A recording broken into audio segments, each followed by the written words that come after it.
70 lodge Tiruchendur டவுனுக்குள்ள இருக்கு. அந்த 70 லாட்ஜ்லயும் தங்குறவங்களுக்காக pass நாங்க கொடுத்தோம் அப்படின்னு ஒரு புது உருட்டுறாங்க. கிட்டத்தட்ட 2000 கள்ள பாஸ். இந்த 2000 கள்ள பாஸ்ங்கிறது டூப்ளிகேட் பாஸுக்கும் போலி பாஸுக்கும் கள்ள பாஸுக்கும் என்ன வித்தியாசம்? போலி பாஸ்னா ஏற்கனவே இருக்கிறத அதே மாதிரி ஒண்ணு பண்றது. உதாரணமா சொல்றோம்னா, கலைஞர் ஆட்சியில எப்போதும் திமுக எப்பெல்லாம் ஆட்சிக்கு வருதோ அப்ப வந்து இந்த மாதிரி இதே மாதிரிதான் 80கள் இறுதி கட்டத்துல வீரகணேஷ் படுகொலை செய்யப்பட்ட காலத்துல கூட ஃபத்வா போடும்போது எழுதி மரத்துல, கரண்ட் கம்பத்துல, எலக்ட்ரிக் பில்லர் போஸ்ட்ல இதுல எல்லாம் கையால எழுதினதை ஒட்டி அதுல மூகாம்பிகை மணி, அர்ஜுன் சம்பத், நம்ம குண்டுகை ரமேஷ் இவங்களுக்கெல்லாம் தான் ஃபத்வா போட்டாங்க. அதுலதான் வீரகணேஷ் படுகொலை செய்யப்பட்டார். அதை போன்று இன்னொரு சம்பவம் நடந்து மற்றொரு கொடூர சம்பவம் நடந்தாதான் தமிழக காவல்துறையும் அங்க லோக்கல் போலீஸும் அட்மினிஸ்ட்ரேட்டிவ் சைடும் முழிச்சுப்பாங்களாங்கிற ஒரு டவுட் எனக்கு இருக்கு. அப்ளை பண்றான், பரீட்சை எழுதணும், பரீட்சையில பாஸ் பண்றான். 150 பேருக்கு மேற்பட்டவங்களை ஒரே சென்டர்ல இருந்து பாஸ் பண்றான். அந்த 150 பேரும் 25 ல இருந்து 35 லட்சம் ரூபாய் கொடுக்குறாங்க. பிளஸ் இன்னும் மீதி பேரும் அவ்வளவுதான் கொடுக்குறாங்க. இதுல வந்து மினிமம் ஆரம்பிக்கிறது 150 பிளஸ்ல இன்ட்டு 30 லட்சம் போட்டுங்க ஆவரேஜ். அது எத்தனை கோடிக்கு வருதுன்னு பார்த்துட்டு நீங்க இப்படி குற்றச்சாட்டு சொல்றீங்க. இது வந்து எங்களுக்கு சொந்தம் அப்படிங்கிறான். ஆனா மசூதிக்கு சொந்தமானது அப்படின்னு சொல்லப்படுகிறது. மசூதிக்கு சொந்தமானதுல, வக்ஃப் போர்டுக்கு சொந்தமானதுல 2 தனிப்பட்ட நபர்கள், 2 இஸ்லாமியர்கள் எப்படி வந்து உரிமை கோர்றான்? அவங்க ஏற்கனவே அவங்கள்ட்ட வாடகைக்கான ரசீது இருக்கு, அடிமனை வாடகை கொடுத்துட்டு இருக்காங்க, கரண்ட் வாங்கியிருக்காங்க, எல்லாம் பண்ணிருக்காங்க. அப்படி இருக்கும்போது இந்த 2 தனிநபர்கள் எப்படி இறங்கி பிரச்சனை செய்யறாங்க? வீடை காலி பண்ணுன்னு மிரட்டுறாங்க, போலீஸ் ஆக்கிட்டு வராங்க, ரவுடி கும்பலை ஆக்கிட்டு வராங்க. உயர் நீதிமன்றமானது அதுல இன்னொரு விஷயத்தையும் சொல்லியிருக்காங்க. நாளைக்கு ஒரு போர் வருது, அந்த போர்ல வந்து நம்மளுக்கு தளவாடங்கள், ராணுவ தளவாடங்கள் தேவைங்கும் போது பிரைவேட் கம்பெனினா எப்படி செய்ய முடியும்? அதனால அரசு நிர்வாகம் இருக்கும்போதுதான் கொள்கை முடிவுல தலையிட முடியாது. இது நாட்டின் பாதுகாப்பிற்கும் ராணுவத்திற்கும் எதிர்காலத்தை கருத்தில் கொண்டு அப்படின்னு ஒரு நல்ல விஷயத்தை சொல்லியிருக்காங்க.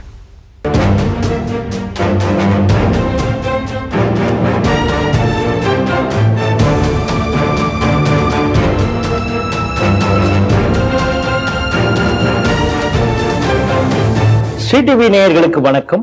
இன்றைய செய்திகள் சிந்தனைகள் நிகழ்ச்சிக்கு உங்களை வரவேற்கிறோம். முதலில் இன்றைய முக்கிய செய்திகளை பார்ப்போம். திருச்செந்தூர் சூரசம்காரம் விழாவில் கள்ள கார் பாஸ் வழங்கியது அம்பலம். துணை ஜனாதிபதி பாதுகாப்பு வளையத்தில் நுழைந்த 2 குடிமகன்கள் என காவல்துறை வழக்கு. காஞ்சிபுரத்தில் வக்ஃப் சொத்தை ஆக்கிரமிக்கும் முஸ்லிம் குடும்பம், குத்தகைக்காரர் மீது தாக்குதல், நடவடிக்கை எடுக்காத காவல்துறை. நகராட்சி நிர்வாகம் மற்றும் குடிநீர் வழங்கல் துறையில் வேலைக்கு பணம், ஈடி அதிரடி. ராணுவ தளவாட உற்பத்தி மத்திய அரசின் கொள்கை முடிவை முடக்க நினைப்பதை ஏற்க முடியாது, உயர்நீதிமன்றம் கண்டிப்பு. இன்றைய செய்திகள் குறித்து தனது கருத்துக்களை நம்மிடையே பகிர்ந்துள்ள நமது அரங்கத்திற்கு திரு ஓமாம்புலியூர் ஜெயராமன் அவர்கள் வந்திருக்கிறார். ஸ்ரீ டிவி நேயர்கள் சார்பாக அவரை வரவேற்கிறேன். வணக்கம். தூத்துக்குடி, திருச்செந்தூர் இப்பொழுதுதான் கந்தசஷ்டி விழா முடிந்தது. அதுல சூரசம்ஹாரம் விழா. அப்பொழுதே கொஞ்சம் மழையெல்லாம் பெஞ்சதுனால அந்த ஊருடைய எம்பி வந்து என்ன சொன்னாங்கன்னா, இங்க மழை பெஞ்சிட்டு இருக்கு, கார் பார்க்கிங் பண்ணக்கூடிய இடத்துலாம் நிறைய தண்ணி நிக்குது, அதனால யாரும் இண்டிவிஜுவல் கார்ல வராதிங்க, பொது போக்குவரத்தை பயன்படுத்துங்க அப்படின்னாங்க. கலெக்டரும் இளம் பகவத் அவரும் என்ன சொன்னார்னா, கார் பாஸ் எல்லாம் நாங்க இங்க கொடுக்க போறது இல்லை, கட்டாயமாக இல்லை, பொது போக்குவரத்தை பயன்படுத்துங்க அப்படின்னாங்க. ஆனால் பாத்தீங்கன்னா ஏகப்பட்ட பாஸ்கள் விநியோகிச்சிருக்காங்க. யார் கொடுத்திருக்கான்னு பார்த்தா அங்க இருக்கக்கூடிய டிஎஸ்பியும் இன்ஸ்பெக்டரும் சேர்ந்து, அங்க இருக்கக்கூடிய டிஎஸ்பியும் இன்ஸ்பெக்டரும் அவங்களே சைன் பண்ணி பாஸ் கொடுத்திருக்காங்க. இது சம்பந்தமாக எஸ்பிட்ட ஆல்பர்ட் ஜான் அவர்கிட்ட கேட்கும் பொழுது அப்படியெல்லாம் ஒண்ணு இல்லையே அப்படின்னு ஆரம்பத்துல சொன்னவர் திரும்ப செய்தித்தாள்ல இருந்து ரொம்ப ப்ரெஷர் பண்ணி கேட்டோன்னே தேவைக்கு ஏற்ப கொடுத்தோம் அப்படின்னு. யாருடைய தேவைக்கு ஏற்ப அப்படின்னு அவர் சொல்லல. இந்த செய்தி எப்படி பாக்குறீங்க? இது வந்து தூத்துக்குடி மாவட்டம்னு நீங்க சொன்னதுனால அக்கா கனிமொழி தான் அங்க எம்பியா இருக்காங்க. அக்கா கனிமொழி போய் எல்லாத்தையும் அரேஞ்ச்மெண்ட்லாம் பார்த்துட்டு பக்தர்களுக்காக சிறப்பாக அரேஞ்ச் பண்ணியிருக்கோம், எவ்வளவு பக்தர்கள் வந்தாலும் தாங்கும் அப்படின்னு சொல்லிட்டு இப்ப அவங்க எப்படி போனாங்க? பொது போக்குவரத்தை பயன்படுத்தினாங்களா? மக்கள் பிரதிநிதி மக்களுக்கு ஒரு உதாரணமா முன்னுதாரணமா இருக்கணும் இல்லையா? அவங்க ரயில்லயோ பஸ்லயோ போனாங்களா, இல்ல அவங்களுடைய கார்ல போனாங்களா அப்படிங்கிறது ஒரு முக்கியமான கேள்வி. இதுக்கு அடுத்த கேள்வி, 70 லாட்ஜ் திருச்செந்தூர் டவுனுக்குள்ள இருக்கு. அந்த 70 லாட்ஜ்லயும் தங்குறவங்களுக்காக பாஸ் நாங்க கொடுத்தோம் அப்படின்னு ஒரு புது உருட்டுறாங்க.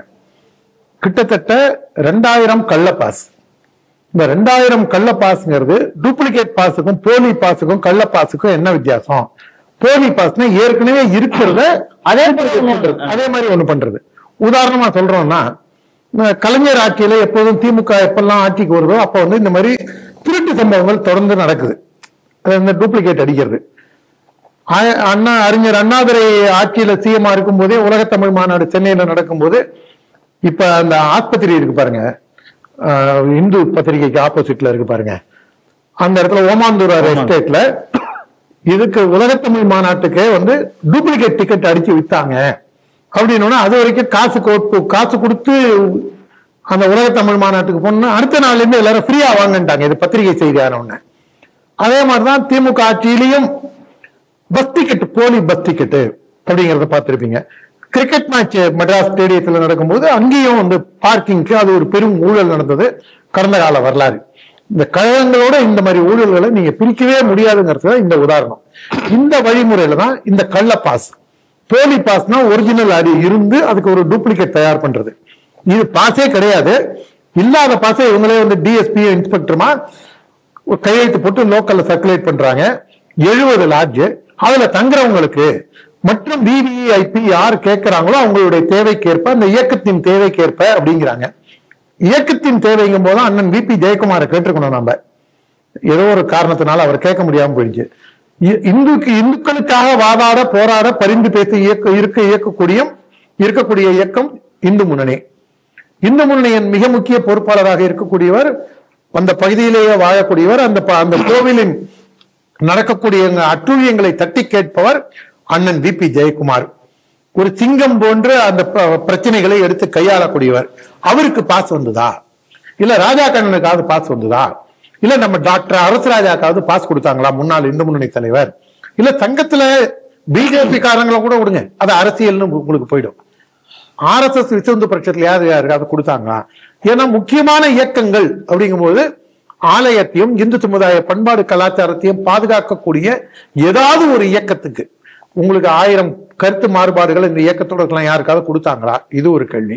2வது கேள்வி, அந்த லாஜிக்கெல்லாம் கொடுத்ததுல இவங்க கையூட்டு பெற்றது எவ்வளவு? அந்த முக்கிய பிரமுகர்களுக்காக சொல்லி அந்த ஸ்கேம்ல கொடுத்தது எவ்வளவு?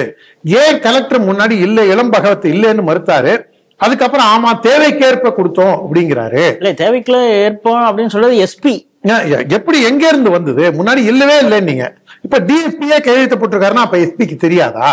இதுதான் இந்த திராவிட மாடல் பித்தலாட்ட ஆட்சியோட இது இன்னொரு முறை இந்த திராவிட மாடல் பித்தலாட்ட ஆட்சியிலிருந்து புண்ணுல இருக்கக்கூடிய சீழ்வடிந்து நாற்றம் எடுக்கக்கூடிய நிகழ்வாக நான் இதனை பார்க்கின்றேன்.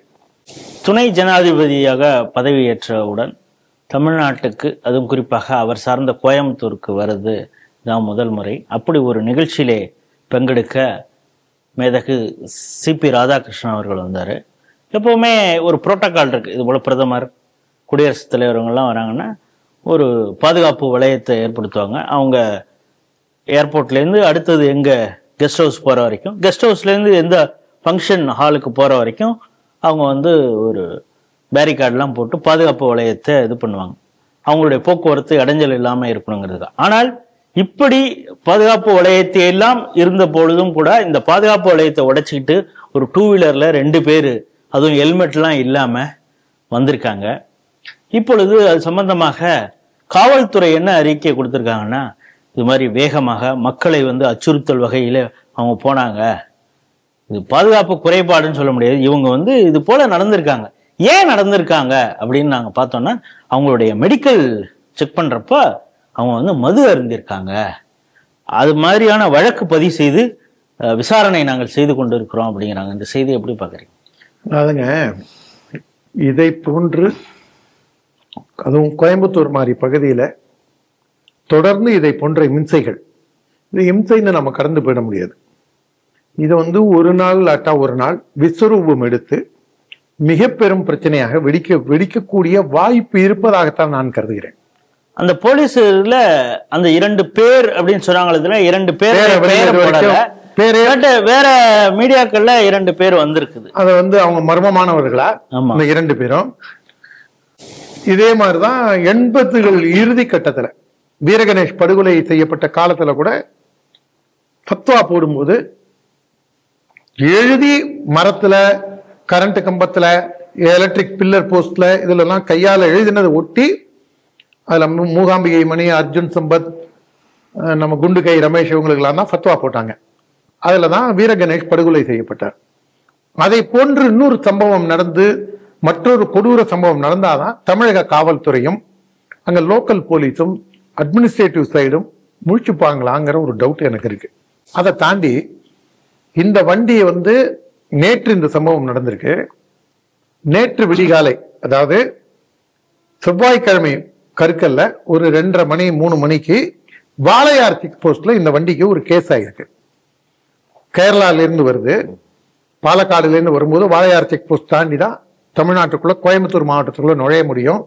வாளையார் செக் போஸ்ட்லயும் இதே 2 வீலர் மேல ஒரு அஃபென்ஸ் ஆகி, என்ன அஃபென்ஸ்ங்கிறது தெரியல, ஒரு கேஸ் ஆயிருக்கு. அப்ப காவல்துறை ஏன் அதை பத்தி வெளியில கொண்டு வரல? இந்த நம்பரை வச்சு அவங்களுக்கு தெரியாதான்? இப்ப இவங்க போட்டிருக்கிற செக்ஷன் ரொம்ப ஈஸியா பெயிலபிள்ல போகக்கூடிய அஃபென்ஸா போட்டிருக்காங்க. இப்ப துணை ஜனாதிபதி வரும்போது அதுல ஒருத்தன் உள்ள வரான், ஏண்டா உள்ள வந்தேன்னு கேட்டா அவன் ட்ரங்க் அண்ட் டிரைவ்ல வந்துட்டான் அப்படின்றாங்க. அதே கோயம்புத்தூர் பக்கத்துல இருக்கக்கூடிய திருப்பூர்ல நேத்தி போய் 2 நாள் முன்னாடி போய் ஒருத்தன் கோவில்லயே நமாஸ் பண்றான், பிள்ளையார் கோவில்ல. ஏண்டா அவன் நமாஸ் பண்றான் அப்படின்னா, அவன் கடும் போதையில இருந்தான், அவங்க பெற்றோர்கள் அவனை கடுமையா ஏச்சிட்டாங்க, அந்த மன உளைச்சல் தாங்காம அவன் குடிச்சிருக்கான்றாங்க. அந்த குடியை தாண்டி அவன் கஞ்சாவோ வேற ஏதோ போதைப் பொருள் அவன் பயன்படுத்துறான். அன்புமணி ராமதாஸ் சொன்னது நினைவு கூறத்தக்கது. அமெரிக்கால என்னென்ன உங்களுக்கு இதெல்லாம் கிடைக்குதோ போதைப் பொருட்கள்லாம், அதெல்லாம் தமிழ்நாட்டிலே கிடைக்குது அப்படின்னு சொல்லியிருக்காரு. இதையும் நம்ம மனதில் கொள்ளணும். அந்த மாதிரி எந்த மாதிரி ஒரு போதைப் பொருளை இவன் உட்கொண்டான்னு தெரியல. இந்த 22 வயசு பையன், இந்த இஸ்லாமியன் கோவில்ல போய், அதுவும் பிள்ளையாருக்கு பின்பக்கம் காமிச்சுக்கிட்டு நமாஸ் பண்றான். பிள்ளையாரை பார்த்து கூட அவன் நமாஸ் பண்ணல, பிள்ளையார பின்பக்கம் காமிச்சுக்கிட்டு நமாஸ் பண்றான், அல்லாஹ் அக்பர்ங்கிறான். ஏன் இங்க பண்ணா என்னங்கிறான். ஆனா எங்கேயுமே எந்த ஒரு இந்து சர்ச்சிலேயோ மசூதியிலோ போய் அவன் போதையில போய், இத்தனைக்கும் நீங்க போதை அடிக்ஷன் நீங்க பாத்தீங்கன்னா இஸ்லாமியர்களோட கிறிஸ்தவர்களோட இந்துக்கள் தான் அதிகமான போதைப் பொருட்களை பயன்படுத்துறாங்க. ஏன்னா பாப்புலேஷன் ரேஷியோ வச்சு பார்க்கும் போதே கூட. ஆனா அவங்க யாரும் போய் எந்த மசூதிக்குள்ளேயும் போதையின் வெளிப்பாட்டுல அவன் கற்பூரம் காமிச்சிட்டான், இதுக்குள்ள நுழைஞ்சு சிவபெருமானுக்கோ கந்தசஷ்டி கவசம் பாடிட்டான் மசூதிக்குள்ள அப்படி சொல்லி எடுத்துட்டு போன போர்க்கு மீட்டை அங்க வச்சு சாப்பிட்டான். அங்க அவனுக்கு வேற இடம் இல்லாதனால மசூதிக்குள்ள சாப்பிட்டான் அப்படிங்கிறது எங்கேயுமே இது இல்லை. பண்டிகரி அவன் சாப்பிட்டுட்டான் அப்படிங்கிற ஒரு இது இல்லை.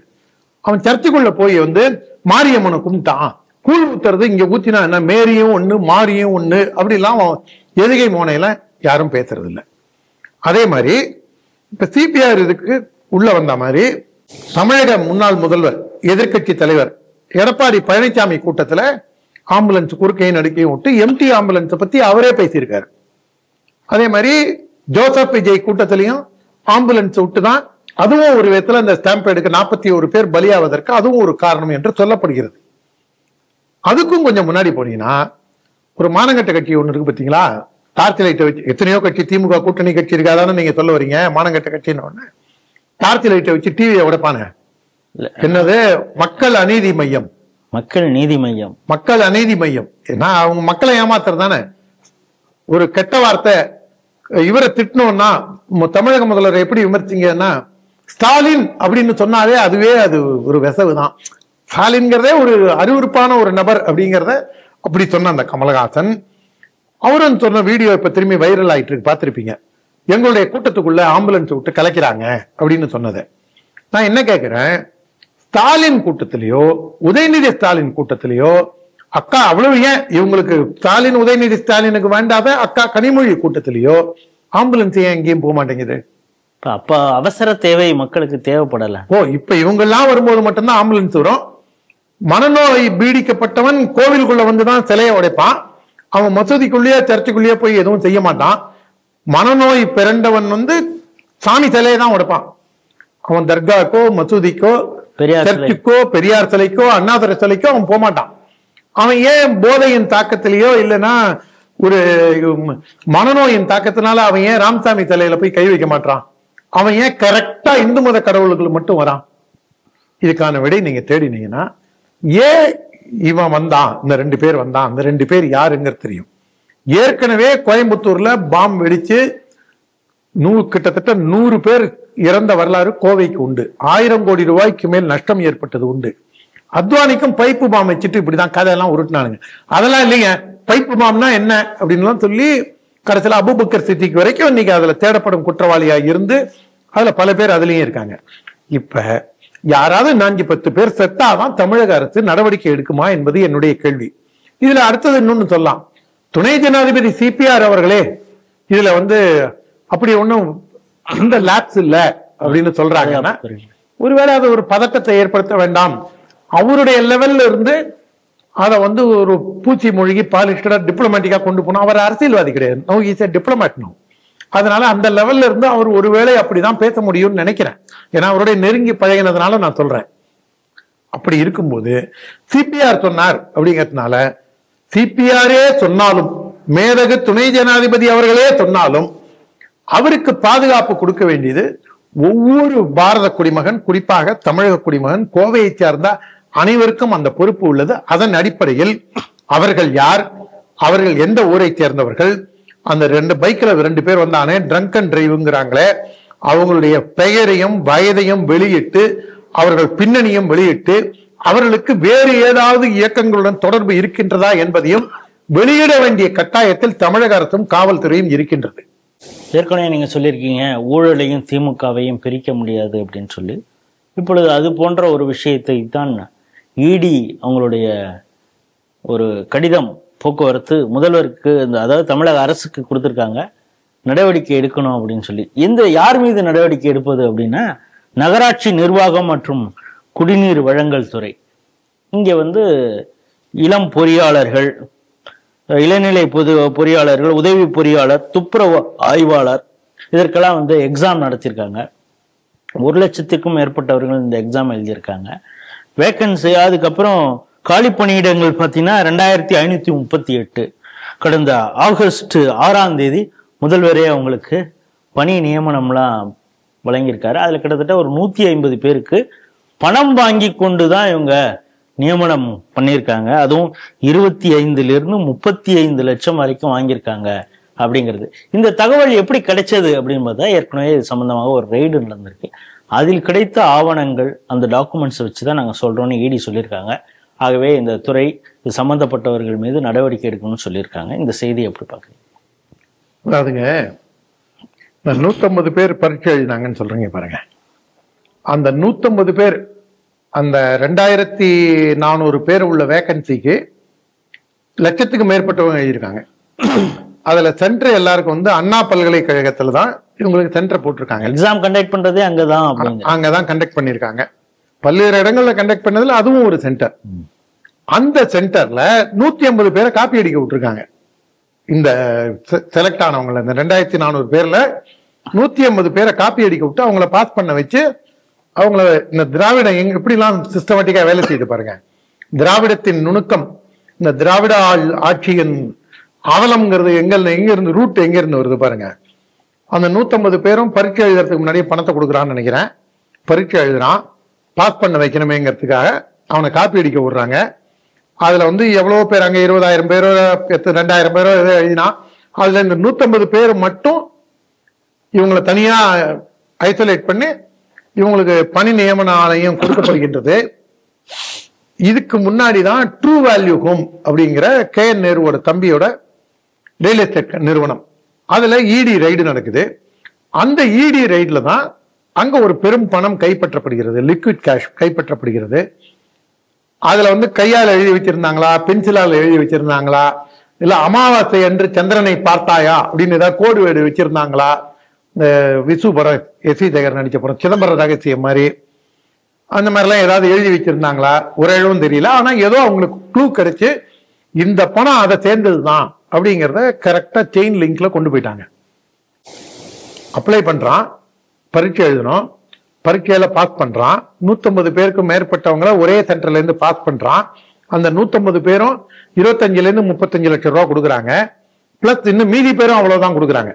இதுல வந்து மினிமம் ஆரம்பிக்கிறது 150 பிளஸ்ல இன்ட்டு 30 லட்சம் போட்டுங்க ஆவரேஜ். அது எத்தனை கோடிக்கு வருதுன்னு பார்த்துக்க. நீங்க இப்படி குற்றச்சாட்டு சொல்றீங்க. அந்த துறையினுடைய அதிகாரி கார்த்திகேயன் வந்து எக்ஸாம் ரொம்ப ஃபேர் அண்ட் இதாக தான் நடந்தது. அதே போல இந்த ஆட்சி அற்புதமான ஆட்சி நடந்துகிட்டு இருக்கு. இந்த ஆட்சியின் மீது களங்கம் கற்பிக்க வேண்டும் தான் இடி இப்படி ஒரு ரிப்போர்ட்டை கொடுத்திருக்காங்க, இந்த கடிதத்தையே எழுதியிருக்காங்கன்னு கே நேரு அவர்கள் சொல்லியிருக்காரு. நேரு சொல்லிருக்காரா கார்த்திகேயன் சொல்லியிருக்காரா? ஃபர்ஸ்ட் பார்ட் சொன்னது கார்த்திகேயன். களங்கம் விளைவிக்க பார்க்கிறார்கள்னு கே நேரு சொல்றதை என்னால புரிஞ்சுக்க முடியுது. அவர் அரசியல்வாதி. ஆனா கார்த்திகேயன் சொல்றதுங்கிறது அது விசாரணையில இருக்கு. அப்ப ஈடியில வரவன் பைத்தியக்காரனா, மடையனா, பித்துக்குழியா, அவன் ஏன் உள்ள வரான்? கோர்ட் என்ன சொல்லுது இதுல? அது முக்கியமானது இல்லையா? கோர்ட் என்ன சொல்லுது? ஒழுங்கா என்கொயரிக்கு கோஆபரேட் பண்ணுங்க அப்படிங்குது. எனக்கு ஒரு நன்றி, நம்ம கோர்ட்டுக்கு இதுல நம்ம நன்றி தெரிவிச்சுக்கணும். நீங்களும் தேங்க்ஸ் சொல்லுங்க, தேங்க்ஸ்னு சொல்லுங்க. தேங்க்ஸ். என்ன காரணம்னா இப்ப ஈடின்னு ஒண்ணு போன தடவை கோர்ட்டு சொல்லிச்சுல, நீங்க அதெல்லாம் விசாரிக்க முடியாது. இந்த 1000 கோடி டாஸ்மாக்கு எப்படி ஒரு நீங்க எப்படி போய் டாஸ்மாக் உள்ள போலாம் அப்படின்னு அந்த மாதிரிலாம் கேட்கல. அதுக்காக நம்ம 2 பேரும் நன்றி தெரிவிச்சிட்டோம். அதனால நம்மளுக்கு இதெல்லாம் வராது, கோர்ட் அவமதிப்பு வழக்கெல்லாம் நமக்கு வராது.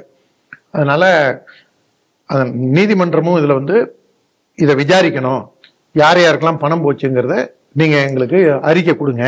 சார் ஒருவேளை இப்படி இருந்து அவங்க ரிட்டர்ன் பண்ணிட்டாங்கன்னா பிரச்சனை இல்லை, ஏற்கனவே செஞ்சு அதுவும் இருக்குல்ல. ஏற்கனவே இந்த திராவிட மாடல்ல உங்களுக்கு நீங்க இல்லாத அம்சமே கிடையாது.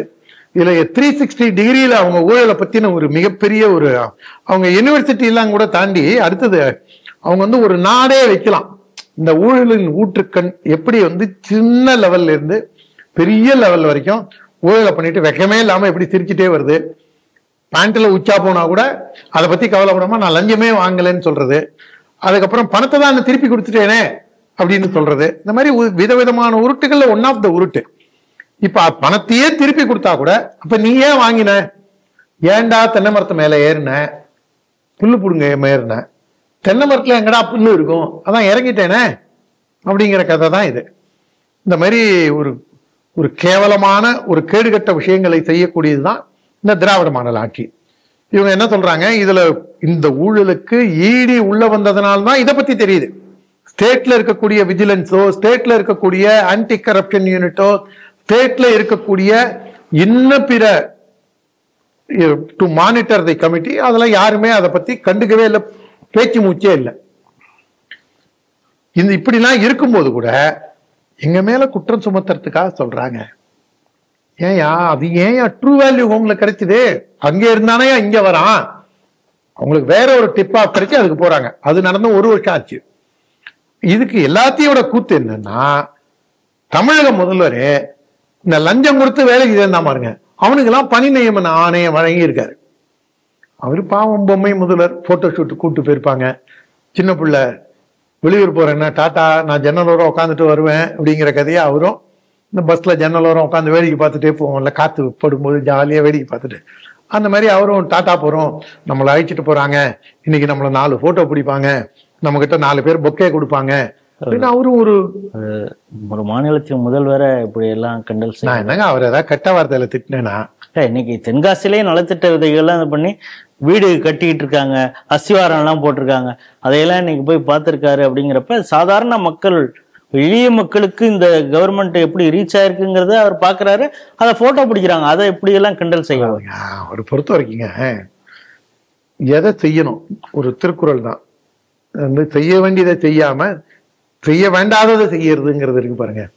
அந்த மாதிரி தமிழக முதல்வர் வந்து மோட்டர் இன்ஜின் மோட்டரை வச்சு தண்ணி இறக்கிறத போய் கற்கல்ல 5 மணிக்கெல்லாம் விஜயகாந்த் கோட்டு போட்டு ரெயின் கோட்டை போட்டு போய் பார்வையிட்டுட்டு அதுல ஒரு விஜயகாந்த் மாதிரி நடந்து வருத இந்த அடிமை ஊடகங்கள் போட்டோ பிடிச்சி அவங்க அப்படியே அவங்களுக்கு சுய இன்பம் அடைஞ்சு எவ்வளவு முதல்வர் பிரமாதமா வர்றாரு அப்படின்னா அவங்க ஒரு இதுல இருப்பாங்க, தன்னிலை மறந்து அவங்க ஒரு அதுல ஒரு இன்பம் அவங்களுக்கு, இந்த மீடியால இருக்கிறவங்களுக்கு. முதல்வருக்கும் நம்மளை போட்டோ பிடிச்சிட்டாங்களேன்னு அவரும் சிரிச்சுக்கிட்டே போஸ்ட் கொடுப்பாரு. கலைஞர் போஸ்ட் கொடுத்தாரு, அப்புறம் அவர் பையன் போஸ்ட் கொடுக்குறாரு, அதுக்கப்புறம் கருணாநிதியோட பேரனும் இப்போ வந்து மழை வெள்ளத்தை பார்வையிட்டு போஸ்ட் கொடுக்குறாரு, அடுத்து இன்பநிதியும் போஸ்ட் கொடுப்பார். அந்த அளவுக்கு தான் இவங்களுடைய நிர்வாகத்திறன் இருக்கு. ஒரு நிர்வாகமே இல்லாம எல்லாத்தையும் போட்டோ ஷூட் எடுத்து வேடிக்கை பார்க்கறவங்கள போய் நாம தான் வச்சுக்கணும் இவங்களுடைய இதை. அப்படி ஒருவேளை இவர் நிர்வாக புலியா இருந்திருந்தாருன்னா இந்த விஷயம் வெளிப்படும் போதே எங்க ஏது எங்க பிரச்சனை யாரால வந்தது, உடனே அருணா ஜெகதீசன் கமிஷன் மாதிரி இதுக்கும் போட்டிருக்கலாமா ஒரு கமிஷன், கமிஷன் வாங்கினதுக்கு ஒரு கமிஷன் அப்படின்னு போட்டு கதையை முடிச்சிருக்கலாம். எல்லா மட்டங்கள்லயும் புறையோடி போன ஊழல். பாட்டில் பாலாஜி மாதிரி நாளைக்கு திரும்பியும் வருவாங்கன்னு நினைக்கிறேன். நல்ல வேளையாக மத்திய அரசு உள்ள வந்ததுனால இதுல இன்னொரு அச்சமும் எனக்கு இருக்கு. இதே மாதிரிதான் டெல்லியில அரசு நிர்வாகத்தில இருந்து முதல்வர் துணை முதல்வர் எல்லார் பேர்லயும் கேஸ் வந்தது. தேர்தல் பிரச்சாரத்தின் போது அன்றைய முதல்வர் அரவிந்த் கெஜ்ரிவால் அவர்கள் ஜாமீன்ல வெளில வந்துதான் பிரச்சாரம் பண்ணாரு. தமிழகத்துக்கும் அந்த நிலை வருதா? உதயநிதி ஸ்டாலினை ஈடியோ இல்ல மத்திய அரசின் இன்ன பிரிவுகளோ கைது செய்யுமா என்பதை காலம் பதில் சொல்லும். பொறுத்திருந்து பார்ப்போம். காஞ்சிபுரத்துல இந்துக்கள் மீது தாக்குதல் நடந்திருக்கு. காரணம் அது வந்து அவங்க ஒரு மசூதி நிலத்துல இருந்தாங்க அப்படின்னு சொல்லி அந்த மசூதிக்கு சம்பந்தமே இல்லாதவர்கள் போய் தாக்குதல் நடத்தியிருக்காங்க. அங்க குடியிருக்கக்கூடியவங்க வந்து ஏற்கனவே அந்த நிலத்திற்கு தேவையான விஷயங்கள் அவங்க வாடகையாகவோ குத்தகை தொகையோ பணமோ கொடுத்துக்கிட்டு தான் இருக்காங்க. அப்படி இருந்தாலும் இவங்க தாக்குதல் நடத்தியிருக்காங்க. இது சம்பந்தமாக போலீஸ்ல புகார் கொடுக்குறாங்க. எப்பவும் போல போலீஸ் அந்த புகாரை ஏற்றுக்கொள்ளவில்லை. இதற்காக இந்து முன்னணி அவங்களுக்கு ஆதரவாக இறங்கி இருக்கிறது. இனிமேல் விசாரணை நடக்குமா அப்படிங்கிற ஒரு கேள்வி வருகிறது. இந்த செய்தி எப்படி பார்க்குறீங்க? காஞ்சிபுரத்தை அருகில் உள்ள நசரத்பேட்டையில இந்த சம்பவம் நடந்திருக்கு. நசரத்பேட்டையில இந்த சம்பவம் நடந்தது. இதுல வந்து கிட்டத்தட்ட 70 பேர் பாதிக்கப்பட்டிருக்காங்க. 70 பேர் பாதிக்கப்பட்டு யாரோ 2 பேரு இது வந்து எங்களுக்கு சொந்தம் அப்படிங்கிறான். ஆனா மசூதிக்கு சொந்தமானது அப்படின்னு சொல்லப்படுகிறது. மசூதிக்கு சொந்தமானதுல வக்போர்டுக்கு சொந்தமானதுல 2 தனிப்பட்ட நபர்கள் 2 இஸ்லாமியர்கள் எப்படி வந்து உரிமை கோர்றான்? அவங்க ஏற்கனவே அவங்கள்ட்ட வாடகைக்கான ரசீது இருக்கு, அடிமனை வாடகை கொடுத்துட்டு இருக்காங்க, கரண்ட் வாங்கியிருக்காங்க, எல்லாம் பண்ணியிருக்காங்க. அப்படி இருக்கும்போது இந்த 2 தனிநபர்கள் எப்படி இறங்கி பிரச்சனை செய்யறாங்க, வீடை காலி பண்ணுன்னு மிரட்டுறாங்க, போலீஸ் அழைச்சிட்டு வராங்க, ரவுடி கும்பலை அழைச்சிட்டு வராங்க, இஸ்லாமிய இயக்கங்களை அழைச்சிட்டு வந்து மிரட்டுறாங்க. அதுல எத்தனை பேர் வங்கதேசத்தவன் இருக்காங்கிறதையும் காவல்துறை தான் கண்டுபிடிக்கணும். நமக்கு தெரியாது, இருந்தாங்களா இல்லையாங்கிறதும் தெரியாது. இருந்தாங்கன்னா எத்தனை பேர் இருந்தாங்க அது வரைக்கும் இதுல டீட்டெயிலா போக வேண்டியது இருக்கு. ஏன்னா எங்க சின்ன சம்பவம் நடந்தாலும் அந்நிய சக்திகள், நீங்க நல்லா யோசிச்சு பாருங்க. நான் கிட்டத்தட்ட ஒரு 40 வருஷமா அந்த சங் பரிவார்ல இருக்கேன். இன்னைக்குதான் நம்மளால வந்து ஒரு மணி நேரத்துல வந்து ஒரு 100 பேர் 200 பேரை கூட்ட முடியுது. ஆனா அவங்க நினைச்ச உடனே ஒரு 10 நிமிஷத்துல 100 பேர் 200 பேரை எப்படி கூட்டுறான்? எங்க இருந்த நெட்வொர்க் வந்தது? ஆம்பூர்ல கலவரம் பண்றதுக்கு முன்னாடி எல்லாரையும் கடையை மூடிட்டு போயிடுங்க, நம்மளாம் மூடிட்டு போயிடுங்கன்னு இந்து கடைகள் எல்லாம் பார்த்து எப்படி அடிச்சான். நாளைக்கு இதே ஜனங்களுக்கு அங்க இருக்கக்கூடிய பிற்படுத்தப்பட்ட மிகவும் பிற்படுத்தப்பட்ட பட்டியலின சகோதரர்களுக்கு யார் பாதுகாப்பு? கரெக்டா இந்து முன்னணிட்டு தான் போறாங்க.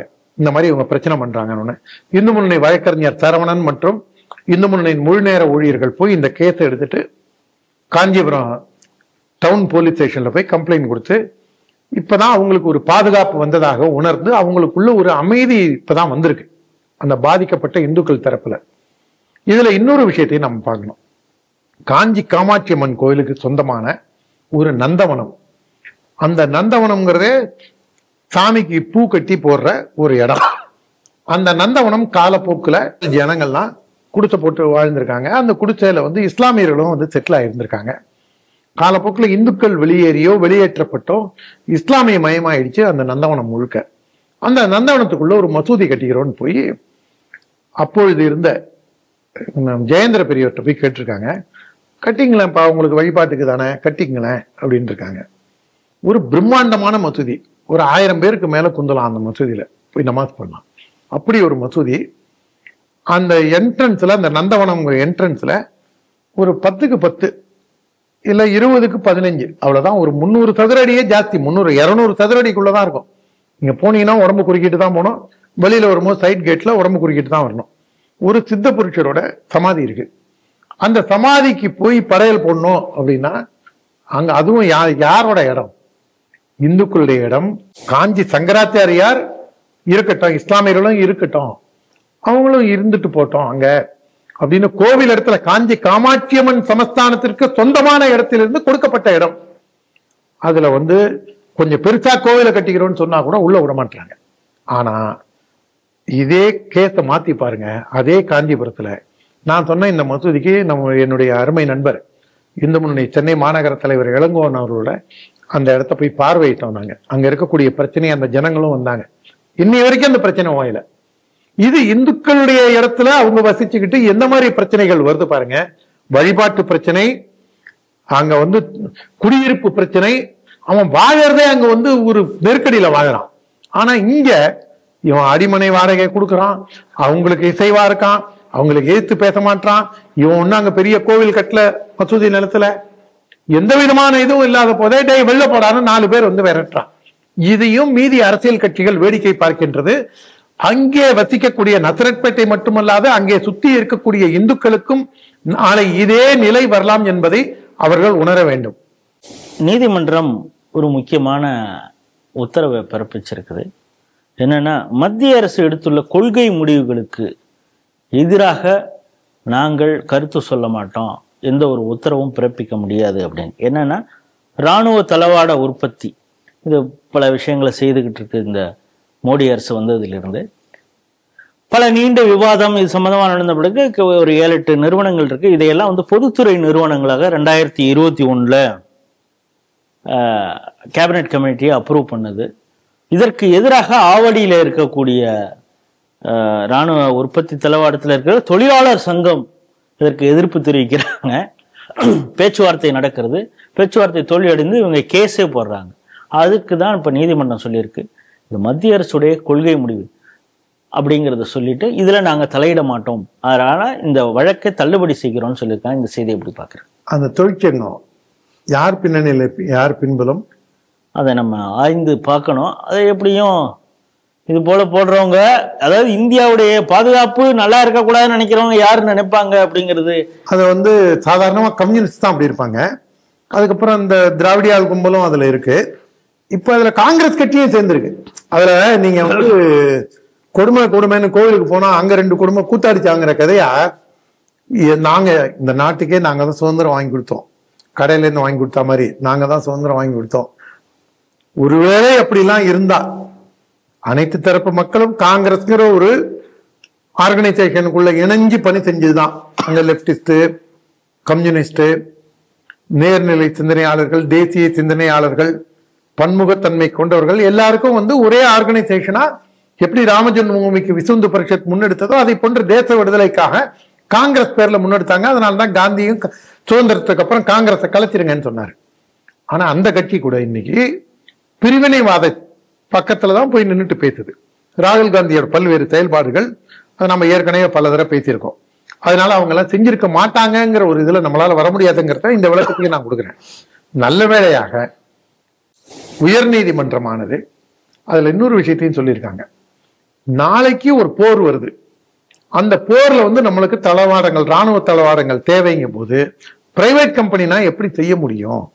அதனால அரசு நிர்வாகம் இருக்கும்போதுதான் கொள்கை முடிவுல தலையிட முடியாது. இது நாட்டின் பாதுகாப்பிற்கும் இராணுவத்திற்கும் எதிர்காலத்தை கருத்தில் கொண்டு அப்படின்னு ஒரு நல்ல விஷயத்த சொல்லியிருக்காங்க. நீங்க இந்த கேஸ் போட்டவனுடைய இந்த இதை பாருங்க. இங்க ஏற்கனவே நம்ம சொன்னதுதான், நம்ம டெல்டால கும்போணம் ஆயிரத்துல டே எக்ஸ்பிரஸ் வரதுக்கு முன்னாடி காலையில 9-9:30 மணிக்கு மத்திய அரசே, மாநில அரசே நெல் கொள்முதல் விலையை உயர்த்து.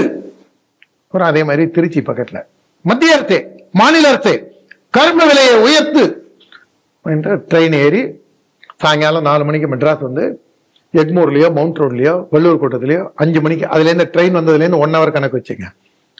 மத்திய அரசே, மாநில அரசே அரிசி விலையை இறக்கு, மத்திய அரசே, மாநில அரசே சர்க்கரை விலையை குறை. எங்க இருந்துடா வரும்? ஜீனி கரும்புலேருந்து வரும், நெல்லுலேருந்து அரிசி வரும், அங்க ஏத்துங்கிற இங்க இறக்குங்கிற எப்படிரா முடியும்?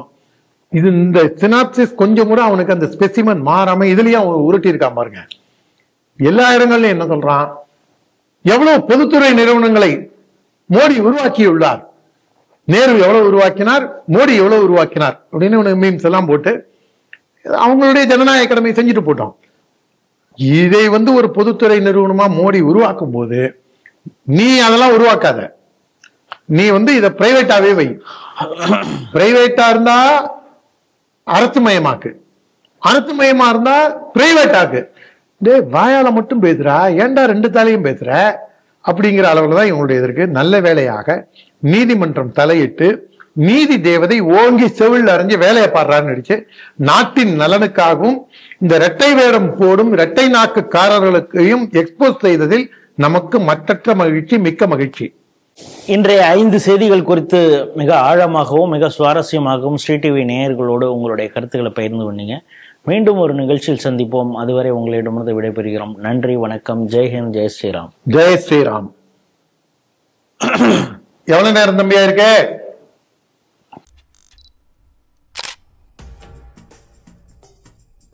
Vanakkam. I am delighted to share that the Tamil version of my book, Hindus in Hindu Rashtra, published by Blue One Ink, will be officially launched on November the 9th, 2025 in Coimbatore. This translation, which has been done by the Tamil translator and writer Sri Ananda Padmanabhan, Padmanji, is an initiative by Nam Desam Nam Perumai, NDMP Foundation, that brings the facts, arguments and truths of this book closer to the Tamil speaking community, my community, whose voice has always stood tall for dharma and civilizational integrity. I am very grateful to Sri Praveen Tiwari of Blue One Ink and Sri Padmanji for making the Tamil version a reality.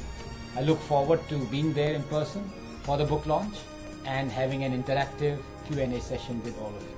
Thank you so much.